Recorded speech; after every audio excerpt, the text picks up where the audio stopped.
नमस्कार दोस्तों, आप लोगों का स्वागत है आज के वीडियो में।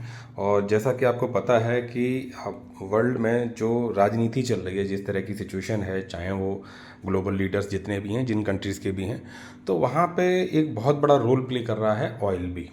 ठीक है, और ये कुछ एक स्टैटिक्स डाटा से आप लोगों के समक्ष लेके आया हूँ कि भाई वर्ल्ड में जो ऑयल की राजनीति है, एनर्जी की एक तरह से राजनीति है, वो किस तरफ को इशारा करती है।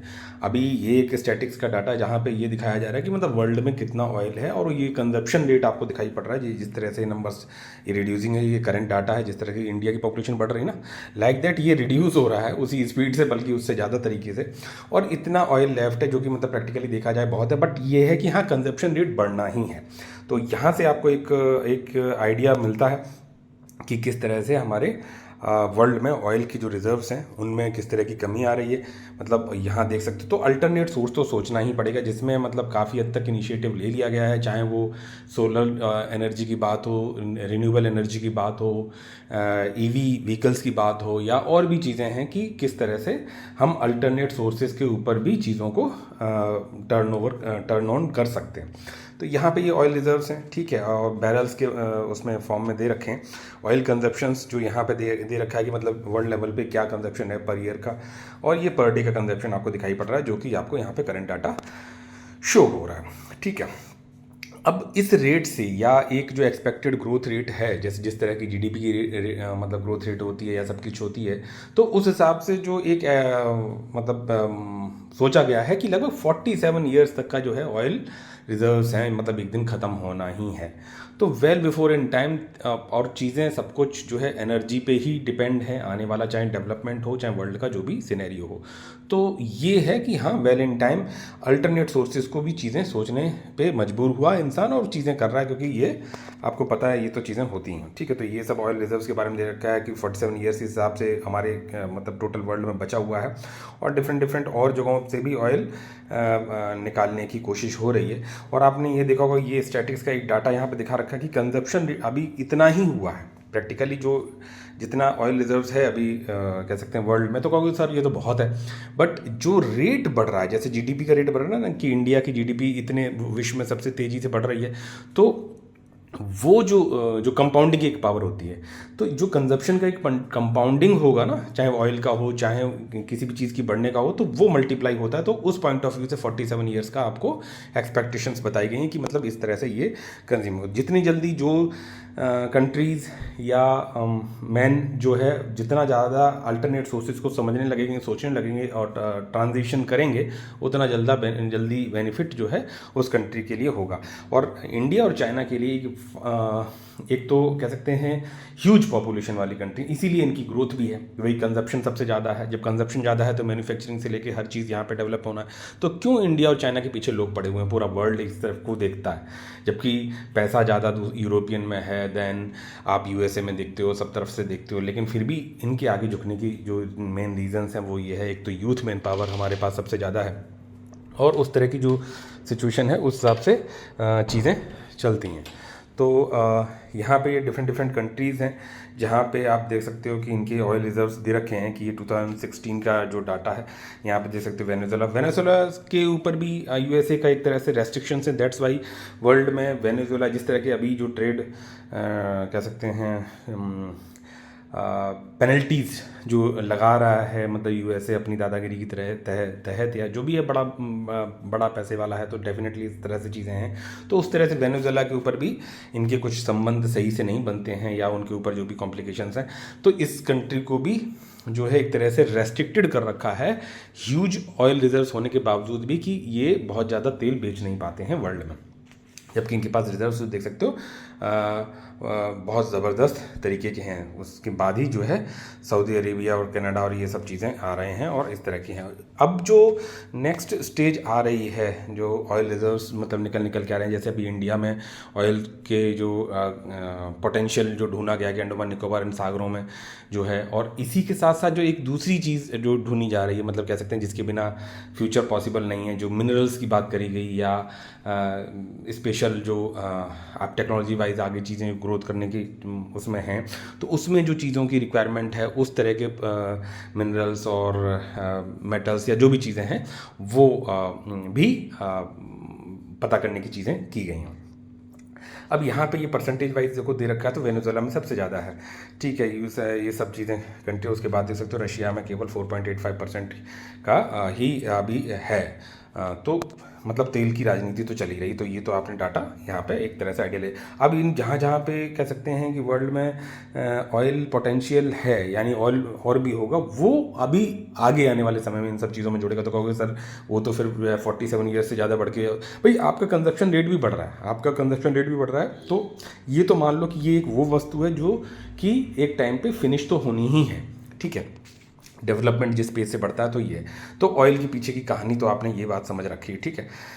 दूसरी चीज़ इसी से रिलेटेड है कि भाई खाड़ी देश क्यों, आपने देखा होगा जितने दुबई वगैरह ये वो, ईरान पे भी ऐसे रेस्ट्रिक्शन लगा रखे हैं यूएसए ने, स्पेशली उनके जो भी कॉम्प्लिकेशंस हैं यूएसए के साथ में या चीज़ों के साथ में, चाहे वो वेनेजुएला हो, चाहे वो कह सकते हैं ईरान हो, अभी रशिया की तरफ जो सैंक्शंस हैं, इन कंट्रीज़ के पास ऑयल है तो वो बेचने के लिए वर्ल्ड को रेस्ट्रिक्ट करना, चीज़ें करना। बट वहीं पे जहाँ पे ईरान ने भी देखो बाई फोर्स चीज़ों को किया, बोला ठीक है आपको करना बट हम अपने तरीके से जिएंगे। रशिया एक बड़ा लेवल का पड़ जाता है, तो वहाँ पे ट्रंप को समझना भी पड़ता है। तो वो देख सकते हो कि अभी जो अलास्का की मीटिंग हुई तो उसमें चीज़ें निकल के बाहर आई, आप लोग अपडेटेड होंगे उन सब चीज़ों से। दूसरी चीज़ जो है कि अभी सबसे ज़्यादा इम्पोर्टर कौन है, भाई जहाँ ज़्यादा सबसे ज़्यादा कंजप्शन। अब कंजप्शन का मतलब ऐसा नहीं है कि यूएसए में कंजप्शन ज़्यादा है तो उनके पास खुद के ऑयल इतना ज़्यादा है। स्पेशली देखो इनमें एक चीज़ और मैं समझना कि भाई एक होता है कच्चा तेल और एक होता है रिफाइंड ऑयल, ठीक है। तो refineries are there to process the crude oil, जो कच्चा तेल होता है जिसको बोलते हैं, तो वो रिफाइन होके और फिर वो बेचा जाता है वापस। तो इंडिया में भी ऐसा है कि अभी जो हमने कच्चा तेल खरीदा रशिया के साथ में करके, उसको रिफाइन करके वर्ल्ड में बेचा है और पैसा कमाया है।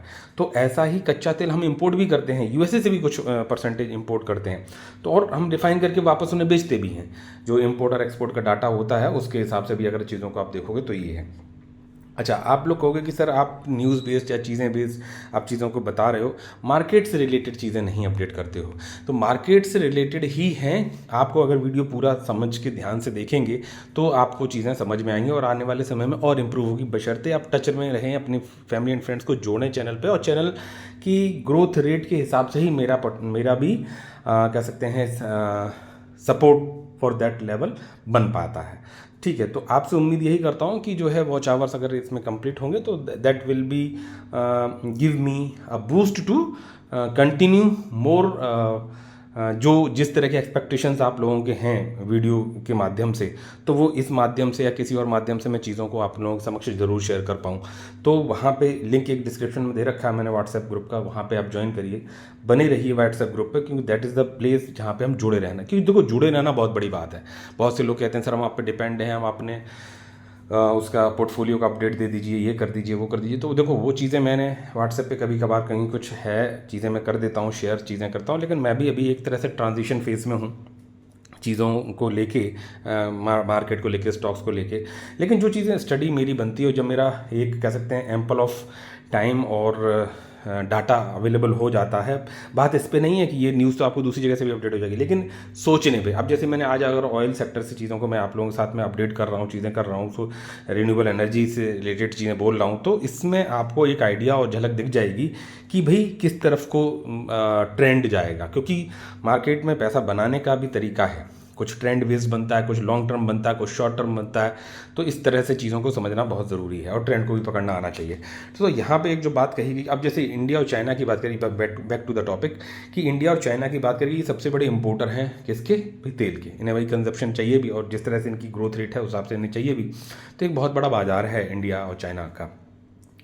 लेकिन अब इंडिया और चाइना ने यहाँ पे क्या किया कि बोले खाड़ी देश, भाई खाड़ी देशों से सबसे ज़्यादा, मिडिल ईस्ट के देशों से सबसे ज़्यादा ऑयल इंपोर्ट होता है, वहाँ पे है भी ऑयल बहुत, और वहाँ का डेवलपमेंट भी उन कंट्रीज़ का हुआ भी इसी बेसिस पे है, ठीक है।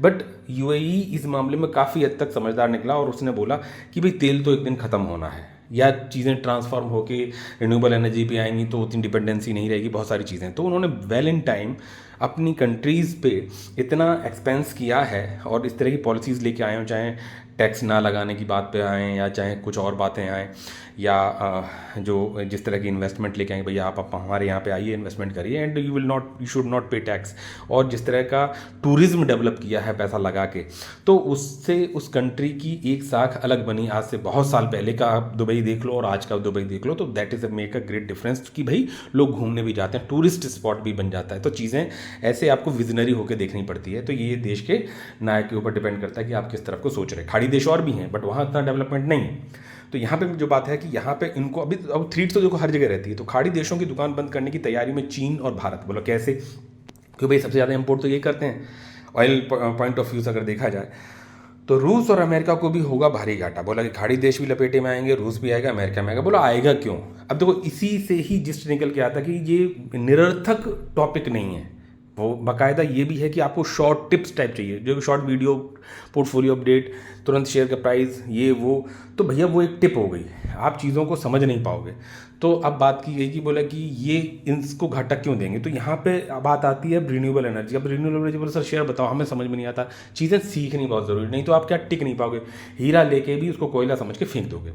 तो भारत और चीन दुनिया की 4 बड़ी अर्थव्यवस्थाएं में शामिल है, ये बात क्लियर है। दोनों देश तेजी से रिन्यूएबल एनर्जी की तरफ बढ़ रहे हैं। इस साल दुनिया में इलेक्ट्रिक गाड़ियों की बिक्री 27% बढ़ी है। देखो अब अपने आप में मार्केट एक क्लियर इंडिकेशन देता है कि भैया 27% बढ़ी है मार्केट में इलेक्ट्रिक व्हीकल्स।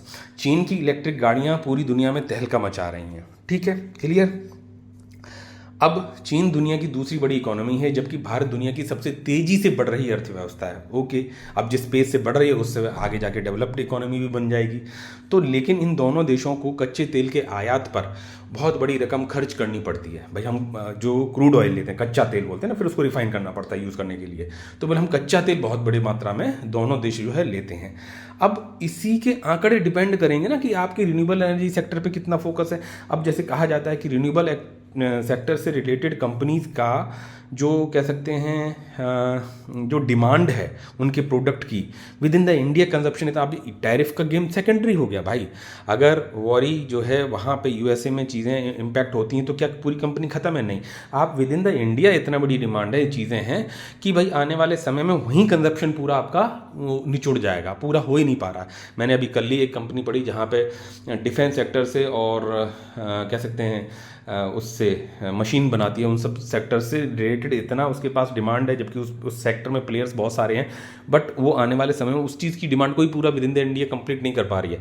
अब इससे साबित क्या होता है कि भाई यूएसए के टैरिफ से मार्केट अगर करेक्शन देता है, उस कंपनी भी लपेटे में आती है, या कंपनी के 1-2 रिजल्ट्स ऊपर नीचे हैं तो उसके रीजंस भी दे रखे होते हैं। तो वहाँ पे मौका होता है समझने के लिए, जानने के लिए, इन्वेस्टमेंट के लिए।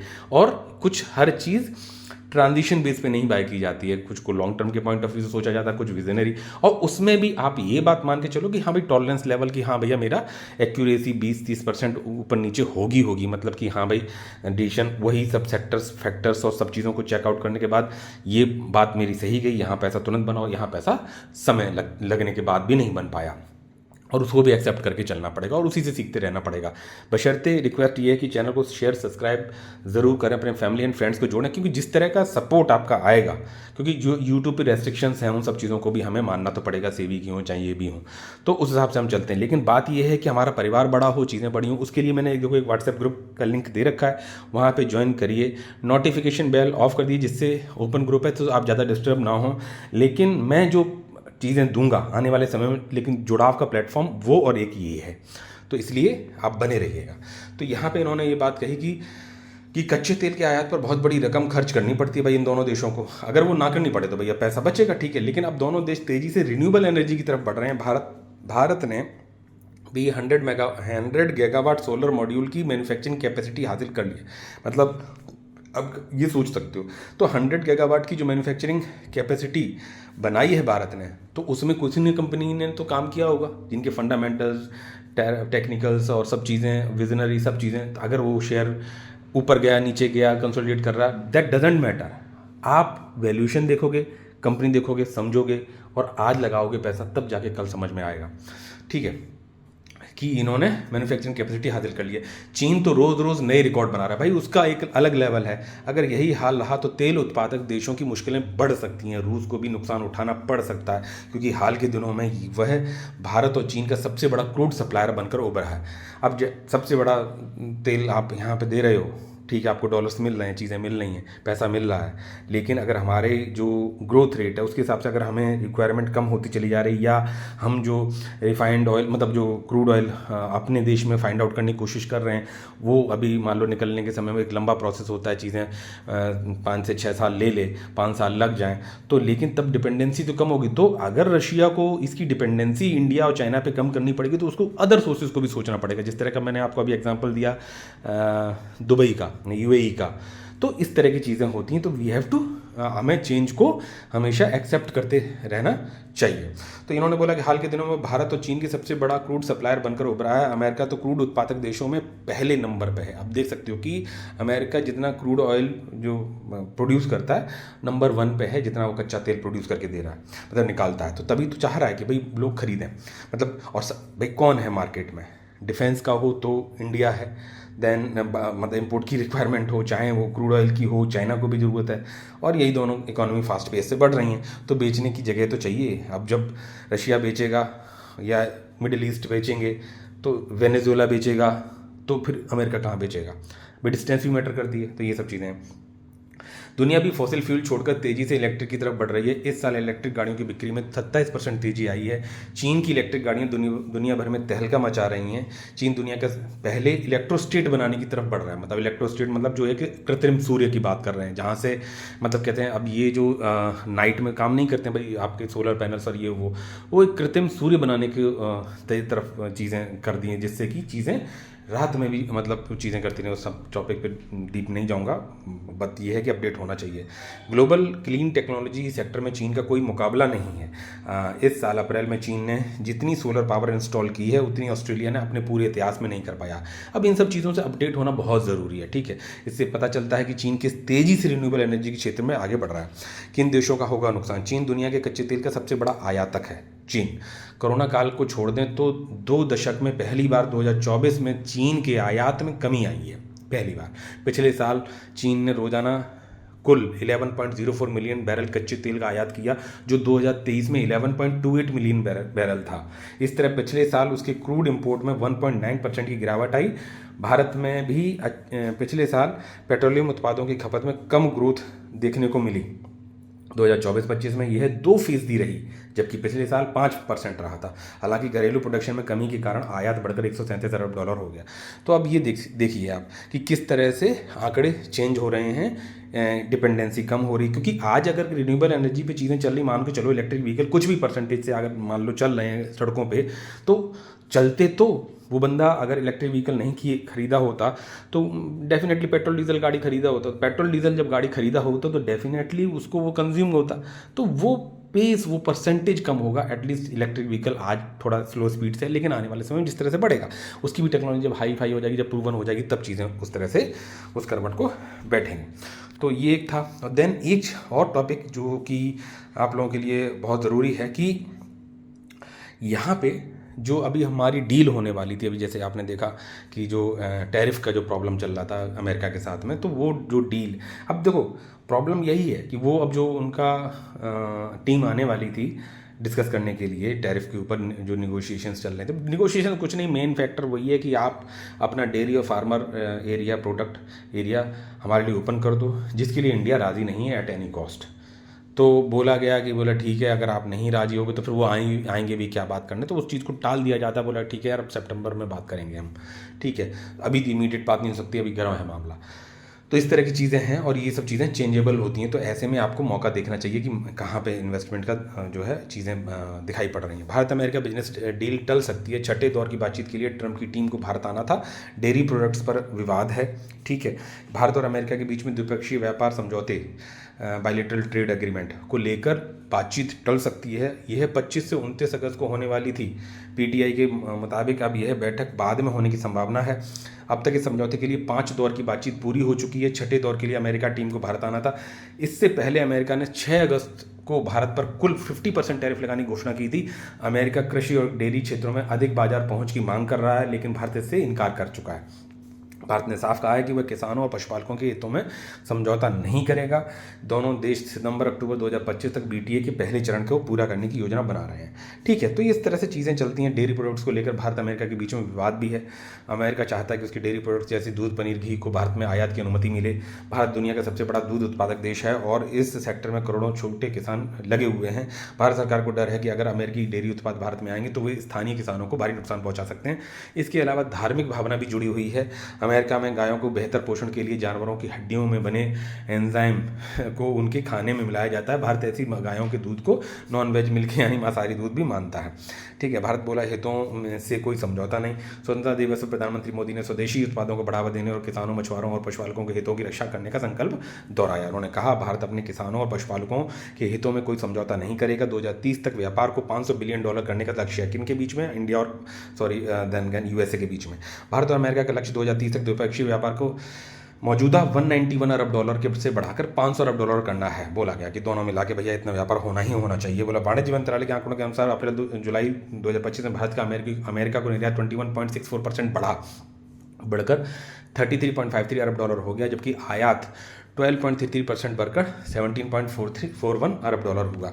अमेरिका इस दौरान भारत का सबसे बड़ा व्यापारिक साझेदार है, जिसके साथ $12.56 अरब का व्यापार हुआ। अप्रैल से भारत का अमेरिका को निर्यात लगातार बढ़ रहा है और ये आप आंकड़ा देख सकते हो कि अमेरिका से भारत निर्यात, ठीक है, तो 3.46 लाख करोड़ का है और भारत से अमेरिका को निर्यात जो है निर्यात मतलब जो चीज़ें जाती हैं, एक्सपोर्ट होती हैं, ठीक है, वो 7.3, तो हमारा इसमें ट्रेड बेनिफिट है। देन ट्रम्प बोले, रूसी तेल खरीद पर फिलहाल प्रतिबंध नहीं। अभी जैसे बैठक हुई तो बस उन्होंने हो गए, तो बोले ना चीज़ें चेंजेबल होती हैं। इसी बीच शुक्रवार की देर रात को अमेरिकी राष्ट्रपति ट्रंप और रूसी राष्ट्रपति पुतिन के बीच में यूक्रेन मुद्दे पर अलास्का में बैठक हुई थी। इस बैठक में उम्मीद थी कि दोनों देश के बीच में तनाव कम होकर भारत पर अतिरिक्त शुल्क राहत मिल सकती है। ट्रंप ने कहा, अगर मुझे प्रतिबंध लगाना पड़ा तो मैं लगाऊंगा, लेकिन शायद मुझे ऐसा ना करना पड़े। उन्होंने यह भी कहा कि भारत रूस से लगभग 40% तेल खरीदता है। भारत पर एक्स्ट्रा टैरिफ से रूस से अपना बड़ा ग्राहक खो दिया है। तो इस तरह से बोला है। भारत पर 50% टैरिफ लगाया था और 6 अगस्त को 25% टैरिफ और लगा दिया था, पेनल्टी लगाई थी। तो रूसी तेल खरीद की वजह से भारत पर एक एक्शन लिया गया था, लेकिन पहले अब 30 जुलाई को भारत पर 25% टैरिफ ऐलान किया है। अब भारत पर कुल 50% टैरिफ लगे। अमेरिका के साथ व्यापार भारत के लिए फ़ायदे का सौदा, ठीक है। हमारा जो है कह सकते हैं ट्रेड जो डेफिसिट है ना, वो नहीं है इसमें, यहाँ पे हम पॉजिटिव में हैं, ये खबर, ठीक है। तो ये सब रहा, ये डील हुई और ये पॉजिटिव ही चीज़ें हैं। देखो, और जब तक ये मान लो ट्रंप सेशन या ट्रंप टाइम, जब तक इस तरह की चीज़ें अनइवन रहती हैं तो यहाँ मौका देखना चाहिए आपको। मार्केट कभी ख़त्म नहीं होने वाला है। अभी यहाँ पे ही देख लो, टिम कुक ने किस तरह से, अभी मैंने पिछले वीडियो में कवर किया था जहाँ पे मैंने बताया था कि उन्होंने उसको गिफ्ट किया, चीज़ें की और किस तरह से जो है बात करी। और अभी जैसे पुतिन के साथ में बात हुई तो देखो चीज़ें अलग हो गई। तो ये होता रहेगा, आपको मौका देखना चाहिए। और वहीं पर देख सकते हो कि जो एप्पल की कंपनी जिसका इन्वेस्टमेंट है इंडिया में, और फॉक्सकॉन जिसको बोलते हैं बेंगलोर यूनिट जो है, वहाँ पे iPhone 17 का प्रोडक्शन चालू हो गया और ज़बरदस्त तरीके से यहाँ पे चीज़ें बन रही हैं फैक्ट्री में। और मैन्युफैक्चरिंग यूनिट है, ये लार्जेस्ट मैन्युफैक्चरिंग यूनिट हो गई है, ठीक है, second largest. Bangalore factory it's second largest manufacturing unit has commenced operation with production of iPhone 17 recently as a small scale sources aware of the development set, ठीक है। तो यहाँ सब चीज़ें पूरी बढ़ रही हैं। और यहाँ पे कहा भी गया है कि ये देवनहल्ली में ये चाइना, आउटसाइड चाइना जो है सबसे बिगेस्ट प्रोडक्शन यूनिट हो गई है। Bangalore being set up an investment of $2.8 billion, 25,000 crore का इन्वेस्टमेंट हुआ, फॉक्सकॉन ने लगाया। तो has commenced operation with the production of iPhone 17, this is the addition of the production of the iPhone 17 at the Chennai unit. तो ये सब चीज़ें हैं, तो डेवलपमेंट देश का आप समझ सकते हो। तो ये आपको समझ के चलना चाहिए। और रिक्वेस्ट आपसे यही है कि वीडियो को समझें, पूरा देखें, फैमिली एंड फ्रेंड्स को जोड़ें चैनल पे। आगे आने वाले समय में चीज़ों को आप लोगों के लिए जो कैसे फ्रूटफुल हो सकती हैं, उन सब चीज़ों पे और एक्स्ट्रा एफर्ट्स लगाते हुए, करते हुए चीज़ों को आप लोगों के समक्ष लेके आऊँगा। मिलते हैं नेक्स्ट वीडियो में। टिल देन, जय हिंद, जय भारत, बाय बाय।